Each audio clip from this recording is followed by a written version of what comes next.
America's third warship is on its way to the Strait of Hormuz. This ship is different from Abraham Lincoln and USS Ford.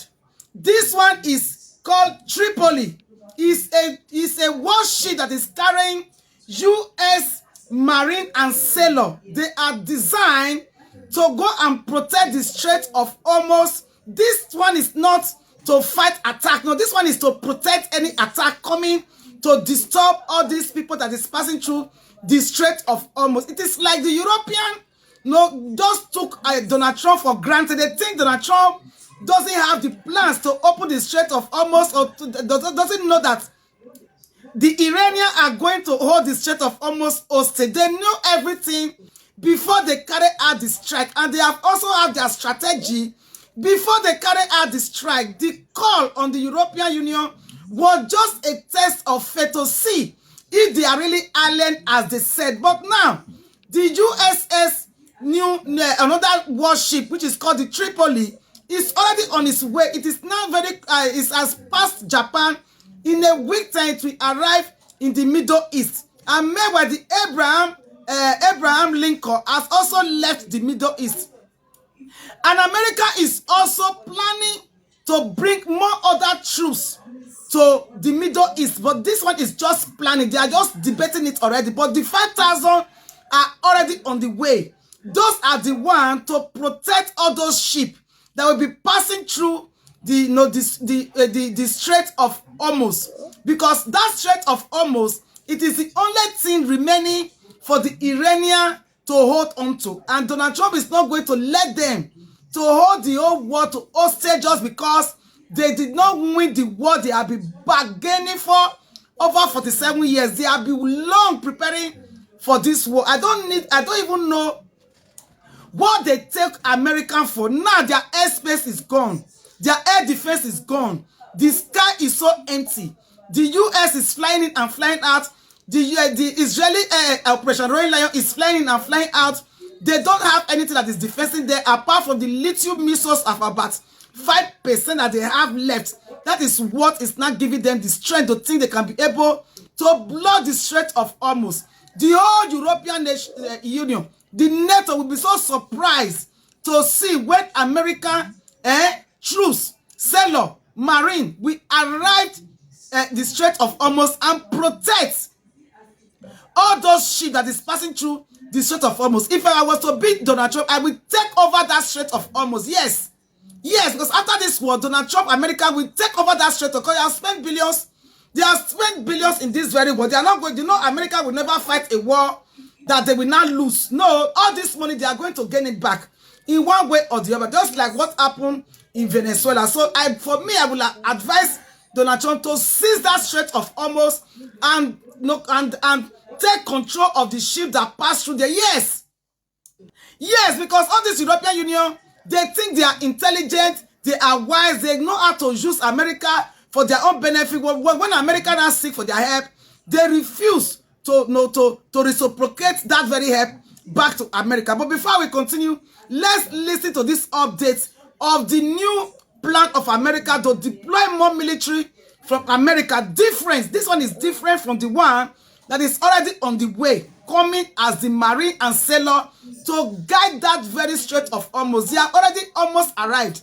Before we continue, let's listen to this news. It is being reported that the United States is preparing to send additional forces to the Middle East as the war with Iran enters its third week. Thousands of US Marines are expected to be sent, though it's not yet clear how they would be deployed. President Trump said today that the Islamic Republic will be hit very hard over the next week. Let's go straight to Washington and our State Department correspondent Tom Bateman. What more do we know about these deployments? Sophie, this is a deployment of the USS Tripoli, which is an amphibious assault ship, alongside up to 5,000 troops, about half of which it is thought will be US Marines. Now, this is a task force that is trained in things like carrying out amphibious landings, securing maritime chokeholds, so exactly the kind of situation that the global shipping industry is currently facing in the Strait of Hormuz. Now, this is not a public official announcement by the Trump administration, but it's being briefed by US officials tonight. This task force is currently in Japan. It would take them about 2 weeks to reach the Middle East. The Iran war could be entering a new phase, a new and more dangerous phase, one that could lead to yet another endless American war. I'm talking about ground deployments, US troops on Iranian soil. In the last decade, this was a red line. For US politicians, it was a red line, an absolute no-go zone. The memories of Iraq and Afghanistan were fresh, so nobody wanted to deploy American soldiers abroad. But that may be about to change. Take a look at this new media report. It says President Donald Trump is thinking about sending more troops to West Asia. Thousands, according to this report. Apparently, the goal is to give more options to Trump. And what are those options? Well, US sources talk about three main ones. Number one, securing the Strait of Hormuz. This will primarily be done by US Navy and Air Force, and American soldiers could be deployed along the Gulf Coast. Basically, the troops will secure the shoreline. The Navy and the Air Force will secure the waters. That's the first option. Option number two, capturing the Kurg Island. We've been telling you about this island. Kurg is an island in the Persian Gulf. It processes nearly 90% of Iran's crude exports. If you capture this island, you can cut off Tehran's economic lifeline. That is their problem. Plus use it as a bargaining chip. Which brings us to option number three. Extracting Iran's uranium stockpile. Yes. The regime has around 440 kilograms of enriched uranium. This is 60% enriched uranium, 440 kilograms of it. Most of it is stored at the facility in Isfahan, that too inside a tunnel complex. Trump will need special forces to complete this mission. Reports say around 1,000 such soldiers have to be deployed. 1,000 American soldiers. Now, if accurate, that would be the largest special forces mission in history, the largest ever. These are the three options on the table. And just to be clear, Trump has not taken the decision yet. He's still considering the extra deployment. But earlier this month, he did approve a different deployment. As we speak, an amphibious group is heading to West Asia. It consists of a landing ship and 2,000 Marines. Such units are usually meant to capture enemy land. Just two problems with this. One, this would be deeply unpopular. Let me show you the results of the latest opinion poll. Double wahala. 60% Americans oppose sending soldiers into Iran. Only 12% support it.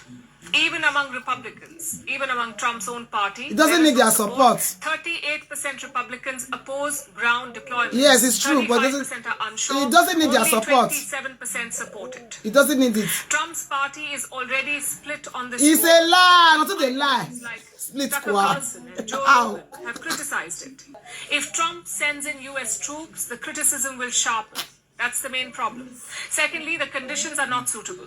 Isfahan is located in central Iran. If you drop off American soldiers that deep inside Iran, it's a huge risk. Same with Kurg Island and the coastline. US warships have not dared to enter the Persian Gulf, so how will they drop off US Marines? Logic says this war will remain aerial for a while. The US and Israel will keep taking out Iranian capabilities. Then, if they're confident, ground troops may enter the picture. And speaking of the aerial war, that continues.